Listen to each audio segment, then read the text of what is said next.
Westinghouse in Putnam,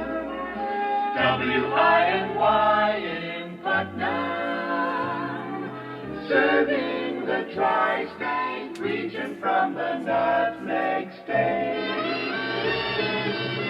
1350 in Putnam.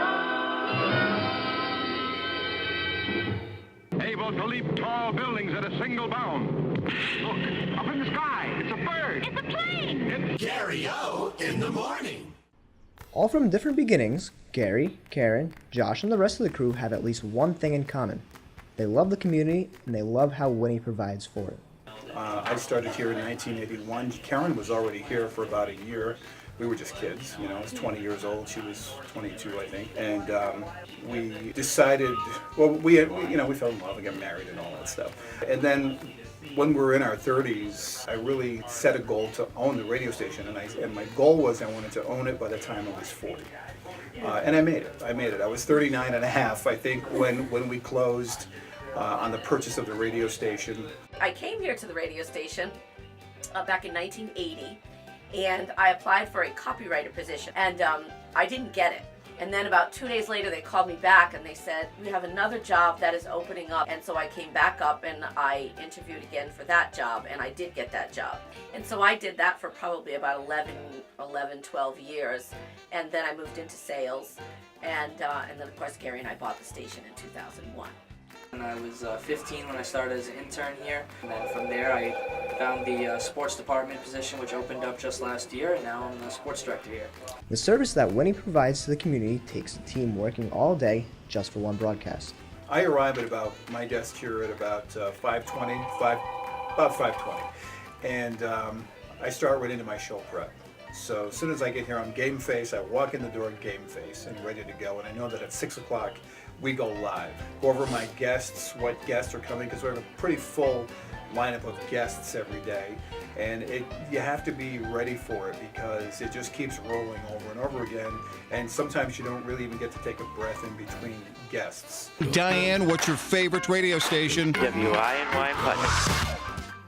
WINY in Putnam, Connecticut, which first aired on May 3rd, 1953, has an impact like no other on the town of Putnam and the surrounding areas as well. Goyette, Albert Lanthier, and Renee Cody were the first owners when its call letters were WPCT. It was changed to Winy in September of 1960 when the Herbert C. Rice family alongside the Winy Broadcasting Company purchased the station. Ownership changed hands in 1990 to the Girardi Broadcasting Company, and once more in 2001 to Gary Osbury and his wife, Karen Osbury, the current owners. Well, I don't know where else you can have 10-town area with a little over 90,000 people where they can have their own airwaves, quite frankly, where Gary and Karen invite you in and you can have your say on the radio. So they've impacted it tremendously. I can't imagine our community without Gary and Karen. What they've done is just tremendous.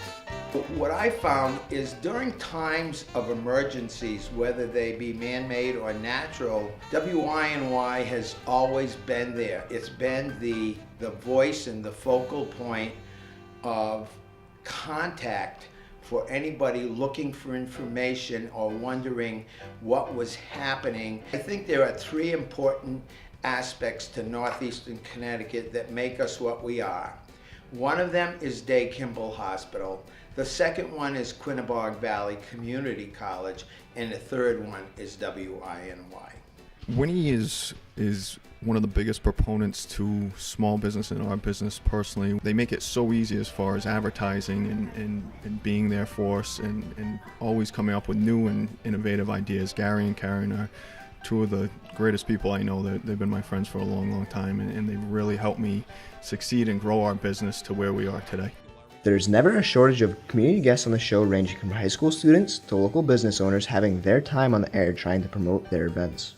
Each day we have guests from the community. So on a regular, I have all the local high schools who come in with sports shows, little 5-minute sports segments in the morning, and they bring the players in, and I really enjoy that. Other guests are not-for-profit organizations that are here to ask people to come to their big golf tournament or their big charity run. I mean, it's good people from the community, great people doing good things, and they just need some help publicizing, getting the word out.